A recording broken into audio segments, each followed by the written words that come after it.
আমার জীবন কখনোই সহজ ছিল না। শ্বশুরবাড়ি থেকে আমি কখনো সমর্থন পাইনি, বরং তারা আমার পড়াশোনার বিপক্ষে ছিলেন। শিক্ষা অর্জনের জন্য আমার ইচ্ছেকে তারা কখনো গ্রহণ করেননি। এই কারণে আমাকে 9 বার বাড়ি থেকে বের করে দেওয়া হয়েছে। প্রতিবার অপমান অবজ্ঞার শিকার হয়েছি, তবুও নিজের স্বপ্নের প্রতি আস্থা হারাইনি। 17 বছর বয়সে আমি যখন ইন্টারমিডিয়েট পড়তাম, তখন থেকেই শুরু হয়েছিল আমার সংগ্রামের পথ চলা।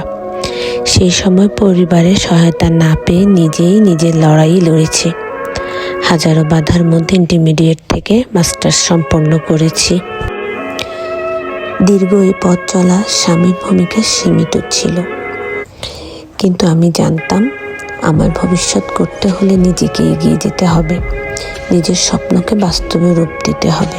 আমি কঠোর পরিশ্রম করেছি। আমি সংযুক্ত আরব আমিরাতে আসি আমার স্বামীর হাত ধরেই। জীবনের এই চ্যালেঞ্জগুলোকে শক্তিতে পরিণত করে কঠোর পরিশ্রম ও আত্মত্যাগের মাধ্যমে 2টি কোম্পানি গড়ে তুলেছি। এখন আমি আমার স্বামী পাশেই আছি। আমরা একসঙ্গে সুন্দর ভবিষ্যতের পথ এগিয়ে যাচ্ছি।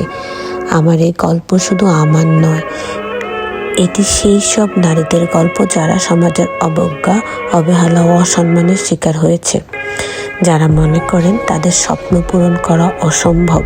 আমি তাদের বলতে চাই, আপনার স্বপ্নকে কখনো হারিয়ে যেতে দেবেন না। চ্যালেঞ্জ আসবে, কিন্তু প্রতিটি চ্যালেঞ্জই আপনাকে আরও শক্তিশালী করবে।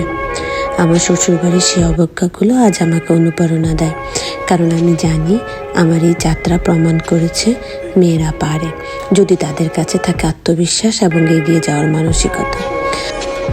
আমার এই গল্প আমার সন্তানদের জন্য, সমাজের জন্য এবং সেই সব নারীদের জন্য যারা নিজেদের মূল্য বুঝতে পারে না।